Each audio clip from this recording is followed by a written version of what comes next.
Hello, young Star Trek fans. This is Daddy Star Trek here again with a new book for you. And a new kind of book. This is a Which Way book. It's called Star Trek Voyage to Adventure. And you're just going to have to trust me to make the decisions that are in the book. Okay, well, let's just give it a try and see how good a Starfleet officer I am. All right. It's by Michael J. Dodge. Illustrated by Gordon Tomei.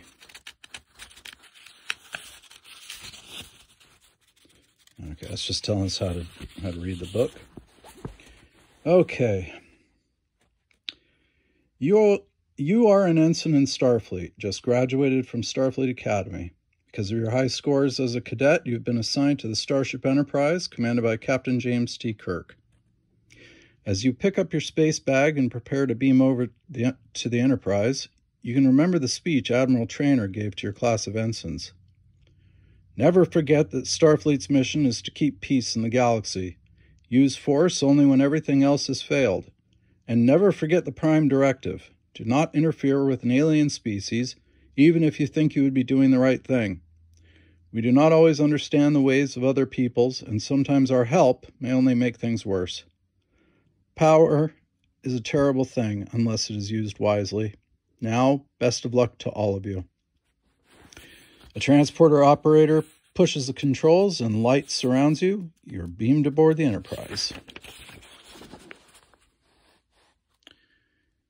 It is time to choose your assignment aboard the Enterprise. There is a board that shows the jobs available, but it does not say very much about them. All right. If you want to try engineering, we go to page 3. If we want to go to the bridge, 4. And if we want to go to science laboratory, go to page 5. Well, I have 2 degrees in science, so I think I belong in the science laboratory. Let's see how it is. Okay. You enter the ship's science laboratory. The walls are lined with crystal panels in rainbow colors glowing with light. At the center of the room, Science Officer Spock is working at a computer console unlike any you have ever seen before. Mr. Spock turns to face you. Good day, Ensign. We are now in a part of space where the flow of time is twisted back on itself. I have constructed this device to analyze the time flow. Please help me adjust the crystal control frames.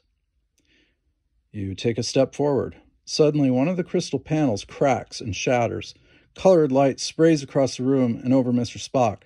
Stay out of the time field, Spock orders. Do not touch me. Okay, we can obey Mr. Spock, or we can try to pull him out of the field despite his orders.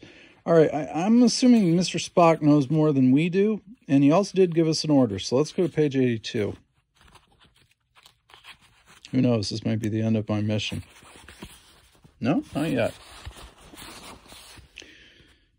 You stand still as Mr. Spock has commanded. Spock begins to flicker in the spray of rainbow light as in the ship's transporters. Then he fades away and the light stops. You go to the computer console, trying to figure out if it can tell you where Mr. Spock is and how to bring him back. Unfortunately, the displays and notes are all in Vulcan shorthand, which you cannot read. After a while, you figure out that the main control of the time analyzer is a large lever on the computer console, but the notes do not tell you which way to move the lever. Oh boy. So we can either push the lever forward or pull the lever back. All right. Let's assume that Mr. Spock had to push the lever forward just to turn on the machine. Okay, so all right, well, let's push the lever forward and see what happens. So we gotta go to page 61. This could be it, folks. Nope, not yet. You push the control lever forward. Around you, the crystal panels flash with light. You feel weightless for a moment, then the light stops. Nothing has happened, you think. Then you see that your uniform has changed. Stuck into your belt is a long knife. You open the door. In the corridor, Mr. Spock is walking in the middle of 4 security crewmen. Spock's hands are tied, and the security crew are pointing knives and phaser guns at him. All of them wear uniforms like yours. One of the guards spots you. Ensign, he snaps. Help us take this prisoner to the brig. He's a Vulcan, and they're dangerous. Okay, so we can go with the guards and wait for a chance to help Mr. Spock, or we can attack the guards right now. Well, let's wait for a chance to help Spock. Let's go to page 95. They don't seem like they're going to kill him right away anyway, huh? Okay. Sure, you say, and join the group guarding Mr. Spock. You go to the ship's brig, and Spock is put in a prison cell. Watch him while we get the captain, a guard tells you. Then they leave you alone. Quickly, you open the cell door and free Mr. Spock. What's going on? You ask. I believe we have traveled sideways in time, Spock says. Captain Kirk and some of the other officers once visited an alternate universe like a mirror image of ours. There, the crew were all evil, violent versions of the people we know. How can we get home? You ask. We must call our Enterprise on subspace radio and then trade places with our mirror selves through the transporter. That means we must each do a different task and meet later. Okay, so we get to choose either send the subspace radio message or set the transporter. Let's send the message. I think Spock would be better at working on the transporter. So let's go to page 84.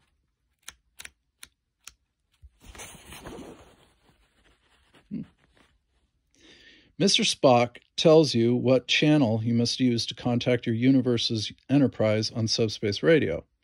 You are to meet him in the transporter room in half an hour. You start toward the bridge. In the corridors, crewmen are fighting with each other. The bridge doors open.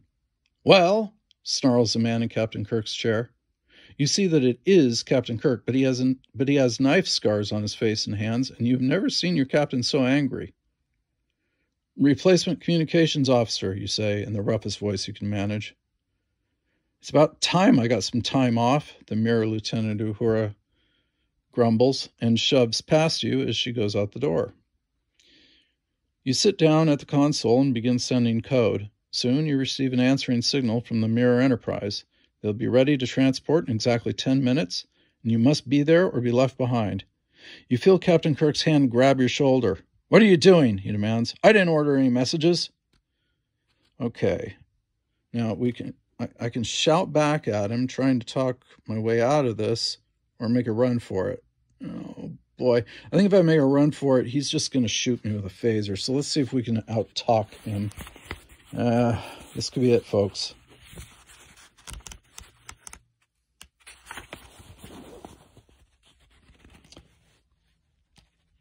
Why are you sending a message without my orders? Demands the mirror world Captain Kirk. You did order it, you say, just as angrily. What's the matter? Can't you remember? You hardly believe you are yelling at a starship captain.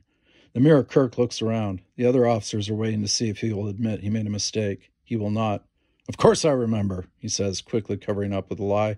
But it was a secret message. You should have sent it secretly. Now get out of here. You are glad to obey that order. You leave the bridge and go to the transporter room where you find Mr. Spock making adjustments to the controls. The message got through, you say.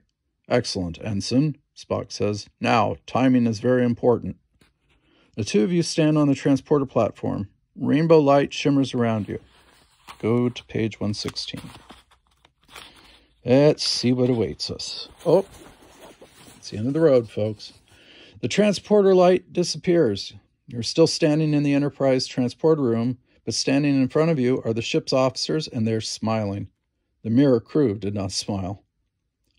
Welcome back, Spock, Captain Kirk says. I was interested to meet your mirror self again, but I'm glad to have the real you aboard. Thank you, Captain, Spock says. I could not have made it back without the ensign's help. In that case, Kirk says, I'm very glad to have you back, Ensign. Somebody has to get my officers out of the trouble they get into. Mr. Spock smiles. Two others laugh at the captain's joke. Soon you're laughing too, and you know that your adventure aboard the Enterprise has only just started. But for us, my young Star Trek fans, this voyage to adventure has ended. I hope you enjoyed it. A little different from what we usually do. And see you next time. Daddy Star Trek signing off.